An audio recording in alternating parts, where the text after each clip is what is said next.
This Chapter 1 introduces callable debt securities generally, in their different forms, and describes an intuitive approach to pricing the embedded call option or options.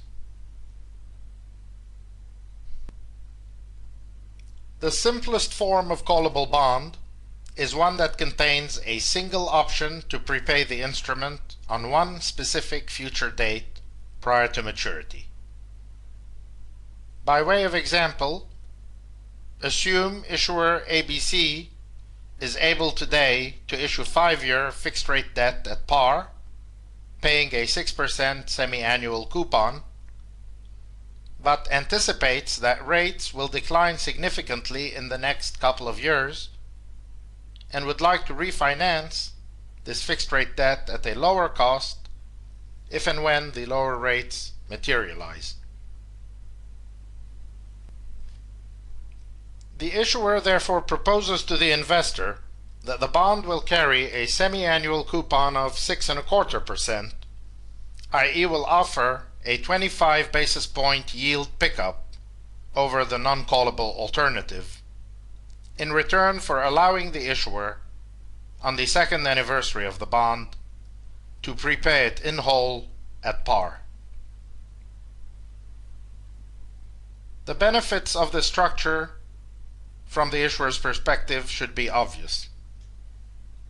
If in 2 years' time the issuer is able to issue 3-year debt at a meaningfully lower rate than those prevailing on day one,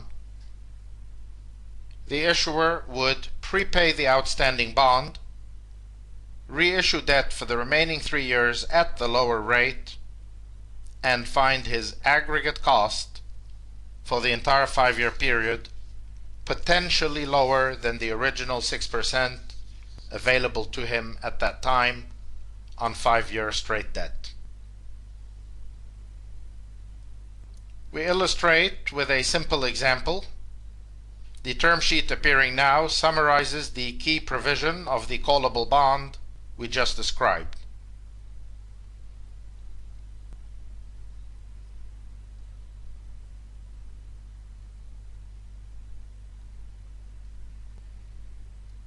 Now we suppose that on the second anniversary, ABC is able to issue 3-year non-callable fixed-rate debt at 5% semi-annually. Presumably, the company would call the original debt at par and refinance it for the remaining 3 years at this 5% rate, bringing its all-in cost over the entire 5-year period to somewhere between 6.25% and 5%, clearly.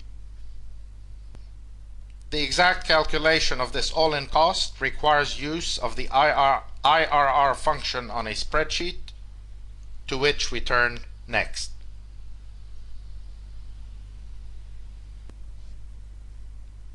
Worksheet IRR shows the cash flows for the issuer under our assumption that the 6.25% 5-year bond is refinanced after 2 years into a 3-year non-callable bond at 5%.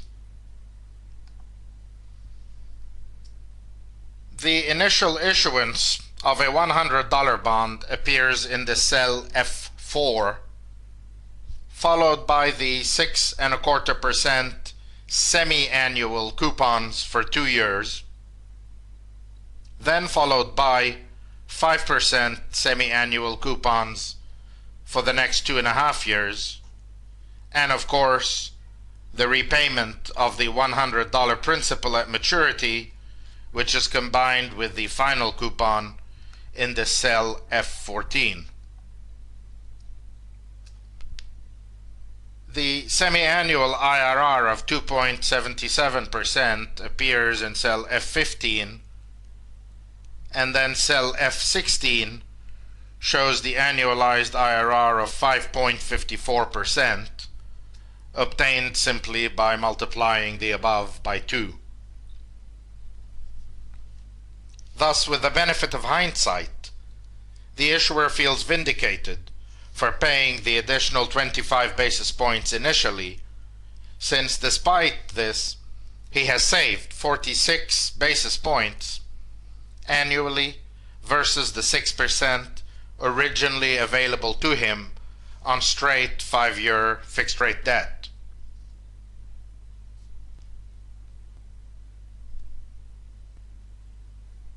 We can use the same worksheet to calculate the break-even refinancing rate for the remaining 3 years. Thus, Tools Goal Seek, set cell F16 equal to 6% exactly by changing cell C6 and hit OK, reveals a rate of 5.81% as the break-even rate.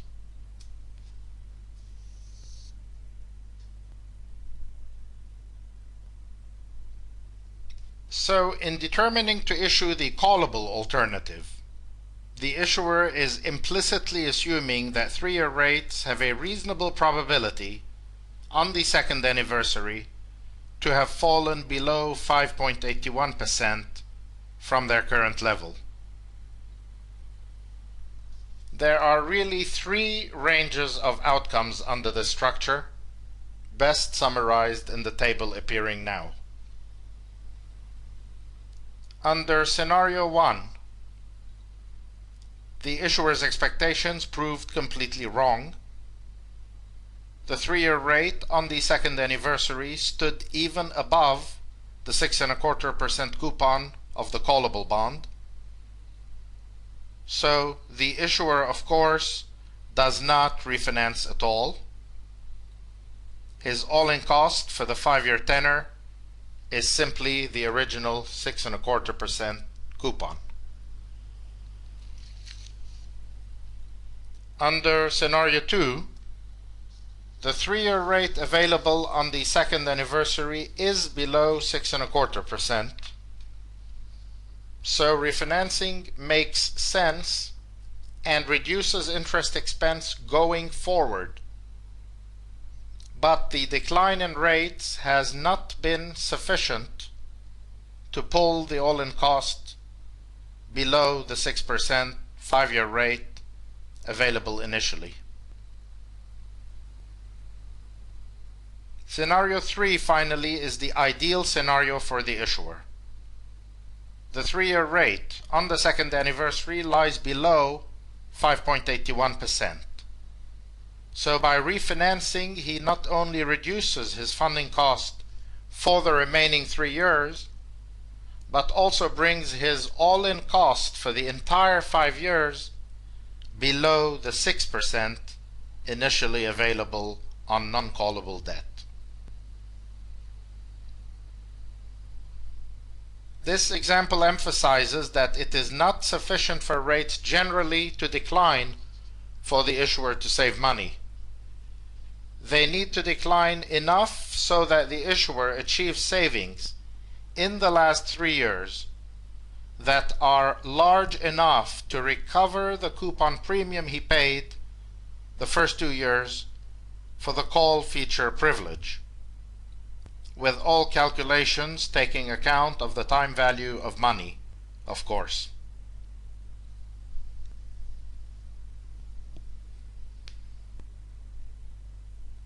In practice, the right to call the bond may not be as simple as we have described it. Often this right is not European, but rather Bermudan. So rather than arising only on the second anniversary, this right arises on any coupon payment date, or on any coupon payment date on or after the second anniversary, for example. A second complication is that the call price, really the call strike, may not be exactly par. Indeed, it is common to set this call price above par if the bond is called early.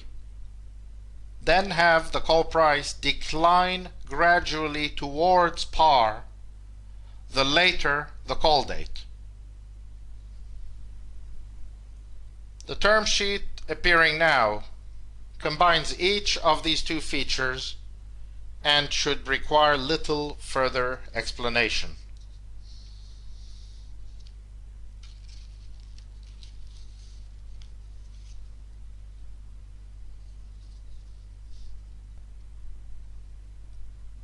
Part of the reason for the call price premium is investor driven.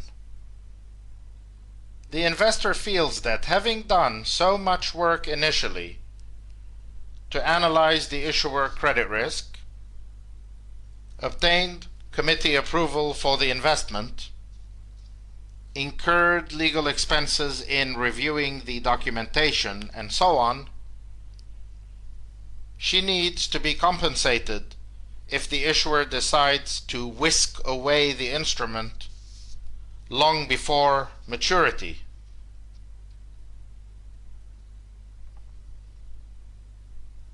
To make things worse, the investor will be receiving her principal back early, at a time when, most probably, rates generally have fallen, as we have seen, so that the reinvestment opportunities are unattractive at this point.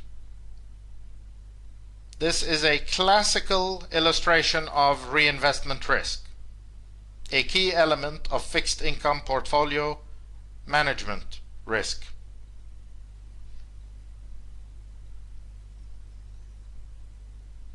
You will have noticed that the coupon in this new term sheet is 10 basis points higher than the earlier bond that was callable only on one date, and that the call price is set above par for 2 of the 3 potential call dates.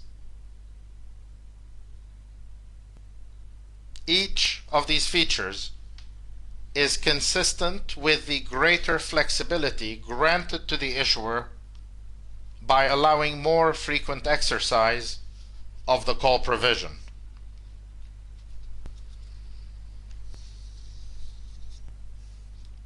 We illustrate the calculation of the break-even in the case of a call by the issuer on the 3rd anniversary on worksheet 3rd. As currently appearing, this worksheet shows the initial semi-annual coupon of 6.35%, replaced by a coupon in the last 2 years of 5.5%.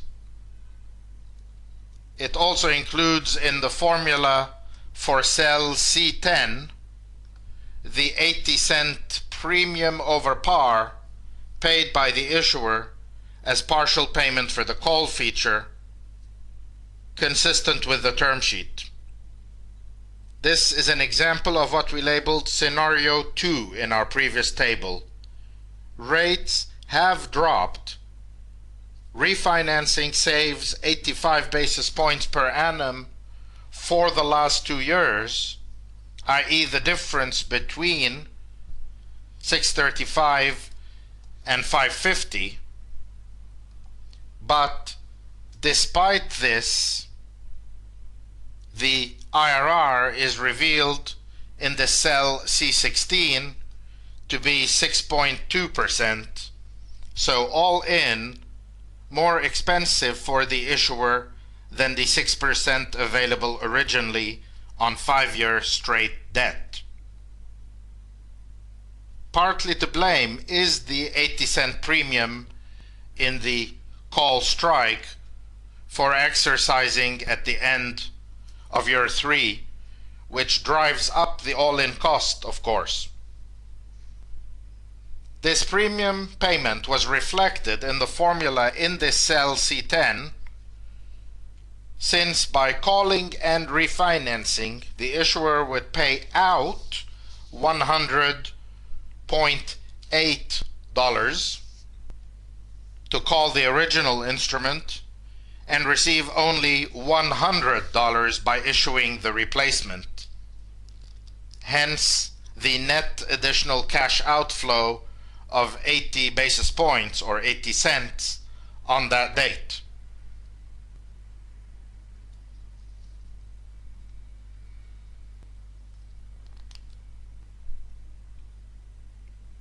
We now goal seek our way to the break-even scenario.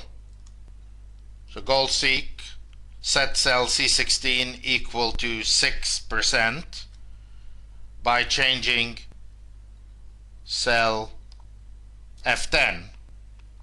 Hit OK. which reveals a refinancing rate for break-even for the last 2 years of 4.96% here in F10. We invite you to calculate the break-evens for the 2 remaining call scenarios. Click pause while you work on this assignment.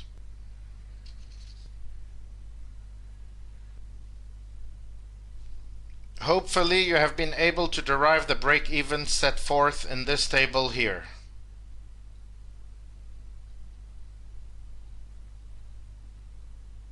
Note that, as you should have intuited, the later the issuer exercises the option to refinance, the more rates for the remaining maturity must have declined to achieve the break-even.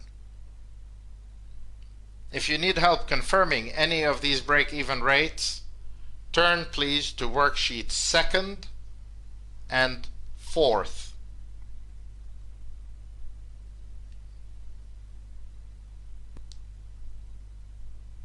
We conclude this first chapter by describing in intuitive terms the valuation drivers for a bond's call provision. A more formal pricing process is left until chapter 4. In markets in which interest rates change rapidly and by large amounts, the value to the issuer of a prepayment privilege under a bond is presumably greater than in markets with stable rates. In essence, the chances that rates will fall to or below the break-even level are greater in the more volatile markets. This will manifest itself in a larger upward adjustment for the callable bond coupon versus the non-callable alternative than in markets with stable rates. Of course, this is just another restatement of the old principle that options on high volatility assets are more valuable than options on low volatility assets, all other factors being equal. But we leave this more formal explanation until a later chapter.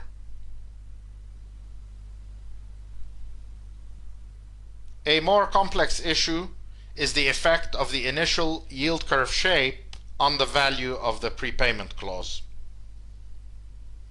Intuitively, it would appear that a flat curve implies a higher chance of declining rates than a steep curve. So the prepayment option should be more expensive for the issuer when the curve is flat. But offsetting this reality is the fact that when the curve is steep, shorter rates are lower than longer rates. So even in the absence of any drop in rates, it may make sense to refinance just to take advantage of the curve roll-down effect. We need to illustrate this with examples. Assume first a flat curve at 6% and a 5-year bond callable on its first anniversary only. Your pricing model has led you to a coupon of 6.25% for the callable alternative. In 1 year, the 4-year rate, currently of course at 6%, needs to have fallen or to have remained the same, or to have risen no higher than 6.25%, i.e. by no more than 25 basis points for the bond to be worth refinancing. Now assume a positive curve whose 5-year point is still at 6%, but whose 4-year point is presumably lower at 5.5%, say. Again, we suppose the bond callable on its first anniversary comes with a 6.25% coupon.